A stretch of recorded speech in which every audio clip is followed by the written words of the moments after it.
As Prime Minister Pushpa Dahal's visit to India inches closer, it has been understood that Nepal's trade deficit with India has exceeded 700 billion rupees in the past 10 months. While it's not a new development, experts have called on the delegation heading to New Delhi to hold effective discussions that addresses the widening deficit. Good morning, I'm Sarah Sapsanama. Let's begin with the headlines of the hour. Leaders of top three parties hold parleys to pave way for parliamentary proceedings following yesterday's obstruction. Parliament session called for 4 p.m. later today. Discussions intensify as the government begins the procedure for presidential pardon for former lawmaker Resham Chaudhary. Families of victims voice against it. At least 2 people killed and 30 wounded in a Russian missile attack in city of Dnipro. Ukrainian President Volodymyr Zelensky denounces the attack, calls it a crime against humanity. And Shubman Gill scores a stunning 129 runs as holders Gujarat Titans beat Mumbai Indians to reach the Indian Premier League final. Top leaders of 3 mainstream parties have held discussions to pave way for parliamentary proceedings following obstructions yesterday. The session called for yesterday had been adjourned as lawmakers of main opposition staged a protest. Today, CPN-UML Chair KP Sharma Oli, Nepali Congress President Sher Bahadur Dewa held discussion with Prime Minister Pushpa Dahal at Singadarwa that concluded just a while ago. The meeting decided that Prime Minister Dahal would address lawmakers who had raised questions yesterday. Session of the lower house has been called for 4 p.m. later today. CPN-UML obstructed the parliament meeting yesterday with the demand of investigation after lawmakers of the ruling parties alleged UML party chair Oli of corruption while he was the prime minister by plating brass instead of gold at the Pashupatinath temple. CPN-UML lawmakers surrounded the rostrum after the speaker allocated time for lawmakers of ruling parties. At the parliament session held last Wednesday, CPN Maoist Centre lawmaker Leknath Dahal had alleged Oli of using brass instead of gold at Pashupatinath temple. CPN-UML lawmakers demanded government investigation into the issue and removal of the statement of the lawmaker of the ruling party from the records of lower house. The government has decided to send the citizenship bill that was endorsed by the previous parliament to the president once again for certification. The meeting of the Council of Ministers held yesterday decided to send the bill to the office of the President. According to Minister for Physical Infrastructure, Prakash Jwala, the bill was forwarded once again as it has been endorsed by both the houses of the Parliament previously. The then President Vidya Devi Bhandari had sent the bill back to the Parliament for reconsiderations. Since then, the fate of the bill has been uncertain. Meanwhile, the Council of Ministers meeting has decided not to forward the proposal to President to grant pardon to former lawmaker Resham Chaudhary, who is serving life sentence after being found guilty of involvement in the Tikapur massacre. One of the attending ministers said that the government will make a decision on it based on legal precedents. The cabinet has also decided to reduce the fees that citizens from outside of the capital have to pay for issuing passports. The rate has been maintained at 5,000 rupees. The Prime Minister also held discussions with chiefs of security bodies including Nepal Army, Nepal Police, Armed Police Force and Central Investigation Bureau. The bill related to citizenship, which was endorsed by both the houses of Federal Parliament, has remained stranded at the office of the President for almost 1 year. The government is making preparations for certification of the bill by the President. However, the government effort is not likely to materialize as the President's office has sought constitutional basis for certification of an old bill.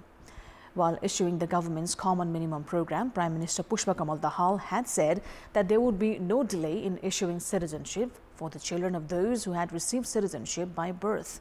Premier Dahal has been raising this issue at other public programs as well.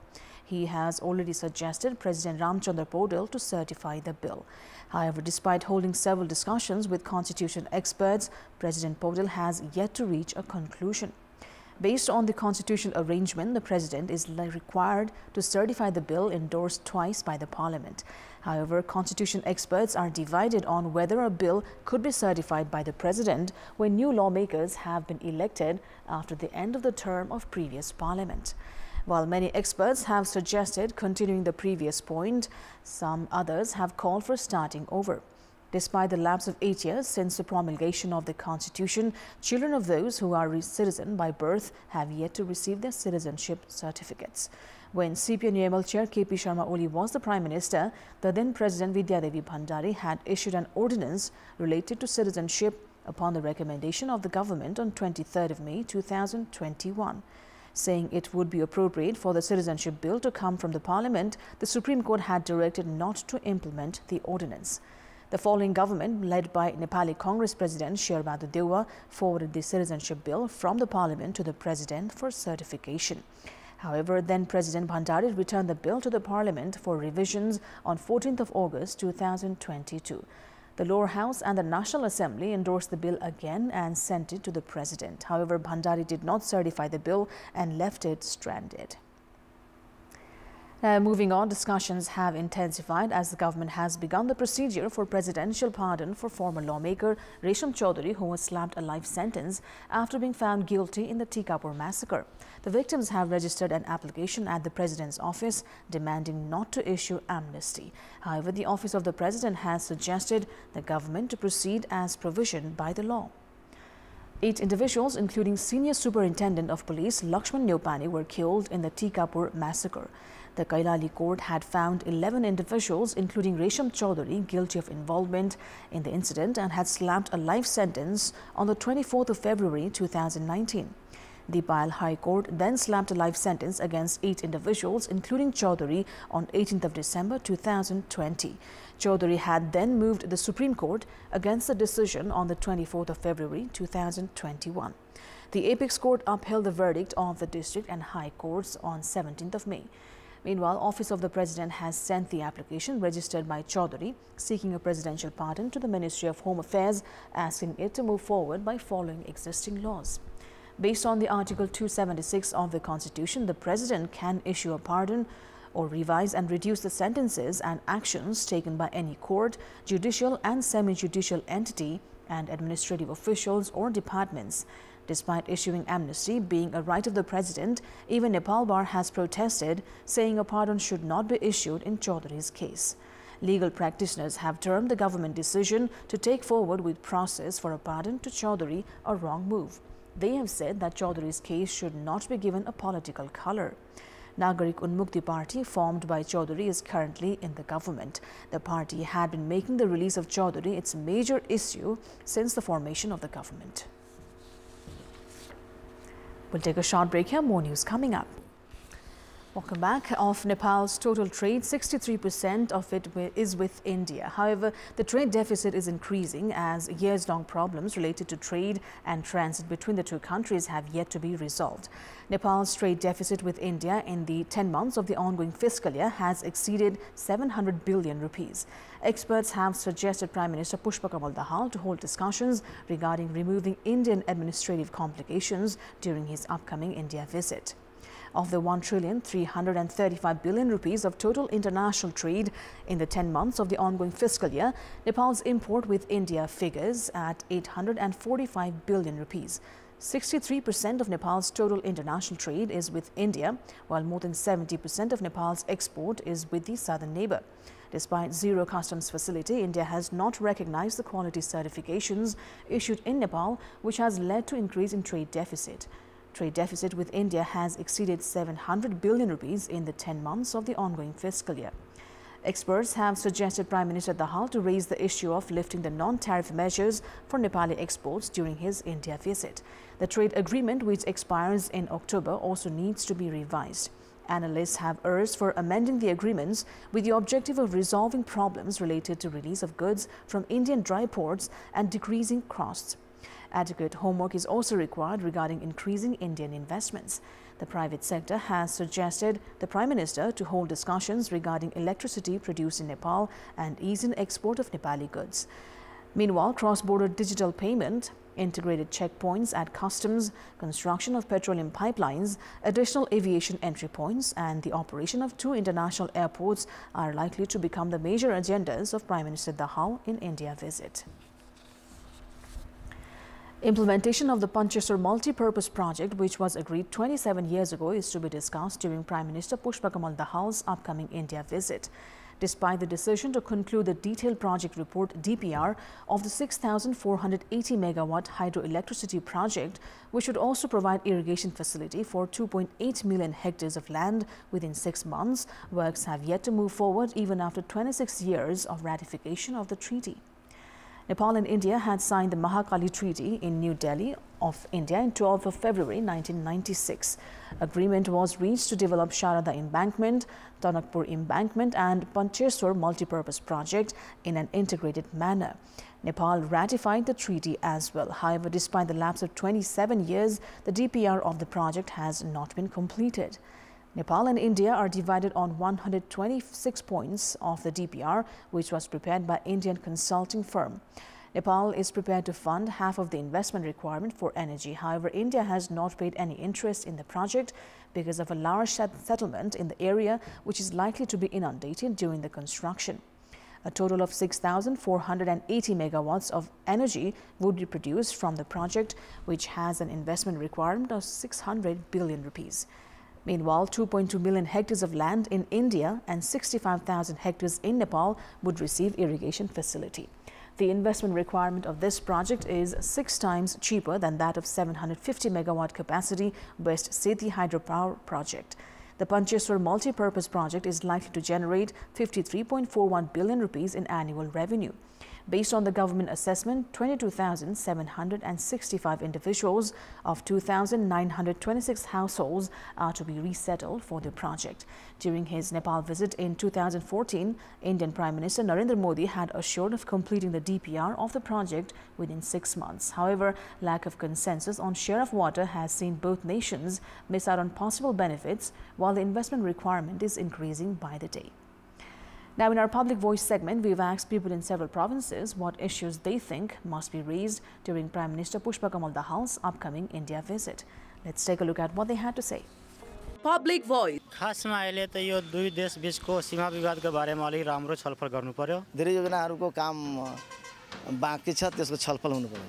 भारतीय रुपैयाँको सम्बन्धमा र दुई देश बीचको सम्बन्धमा छलफल हुनु पर्ने छ। हाम्रो देशको सामान पनि सरल तरिकाले निकासी हुने चाहिँ वातावरण मिलाउनु पर्छ। अब भारतबाट निर्माण कामको जिम्मा लिएका जलविद्युत आयोजनाहरू, सडक निर्माणका आयोजनाहरू चाहिँ एकदम छिटो र छरितो रूपमा कार्यान्वयन होस्। खुला सिमानाका कारण हुने समस्याहरूको विषयमा सीमाको अलिअलि विवाद पनि छ र यी विषयहरू चाहिँ उठाउनै पर्ने विषयहरू हुन् जस्तो लाग्छ।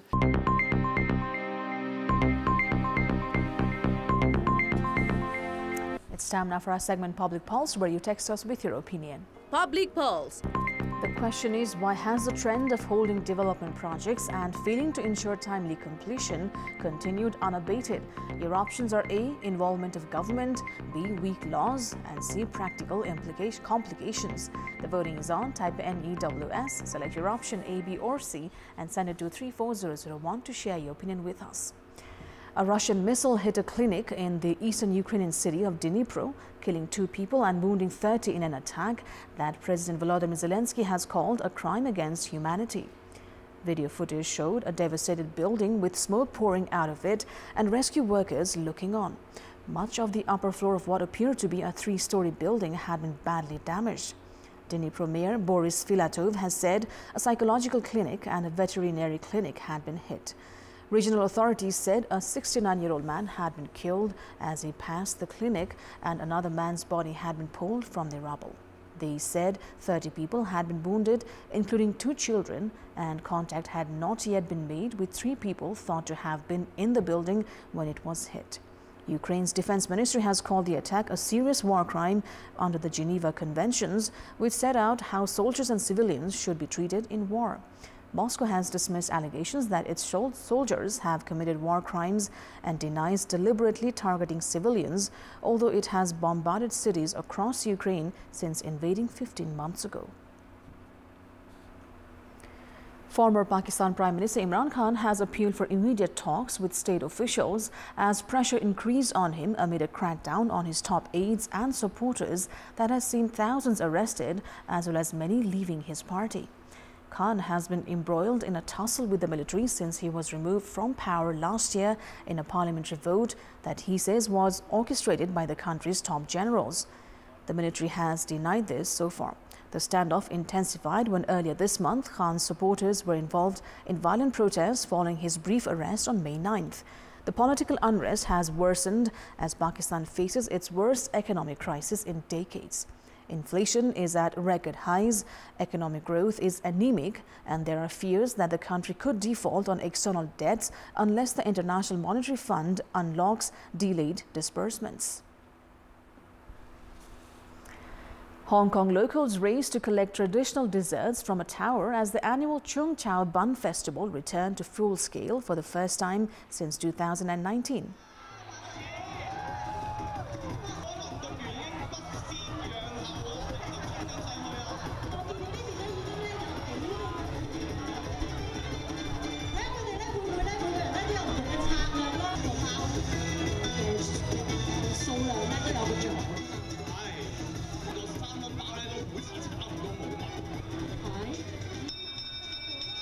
At the stroke of midnight, the 12 brave participants scrambled up a 60-foot tower made of buns. The person who successfully retrieved the bun at the top of the structure would bring luck to their family. Tens of thousands of Hong Kong residents and tourists flocked to the tiny island of Chung Chau to witness a floating colors parade. The parade featured floating children dressed up as gods and goddesses, and they were accompanied by traditional music and lion dancing as they marched through the island's streets. Hong Kong had closely followed in fact China's zero COVID policy until the middle of 2022, when it began to gradually unwind its rules. As a result, the annual 7-day festival on Chung Chau Island, which coincides with the local celebration of Buddha's birthday, is returning after it was cancelled for 3 years in a row. We've got more news coming up, but right now it's time for yet another short break. It's time now for the sports update. Sports news. Back home, 3 matches have been scheduled under the 22nd round of the ongoing Martyrs Memorial A Division League today. At 2 p.m, Jawlakhel Youth Club play against APF at Dashrath Stadium. Jawlakhel has been winless since 4 matches and is in the 3rd position with 34 points. APF is in the 9th position with 26 points and is looking for a 2nd consecutive win. Later at 3 p.m, defending champions Machindra will take on runners-up Army. Machindra are looking to maintain their winning streak and are at the 2nd position in the points table. If they win over Army today, they will equal points with top place Church Boys. Army are in the 5th position with 29 points.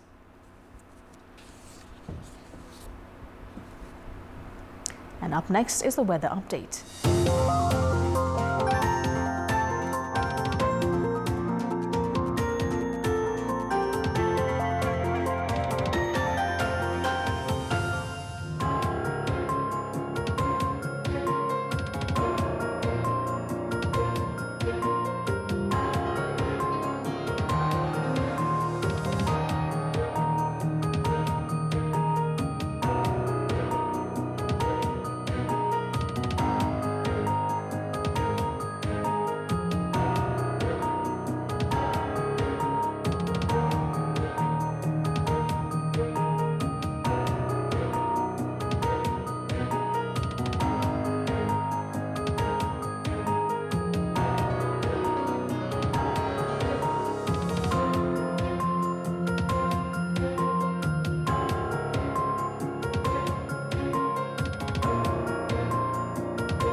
That is all for the moment. Thank you for watching. Bye for now.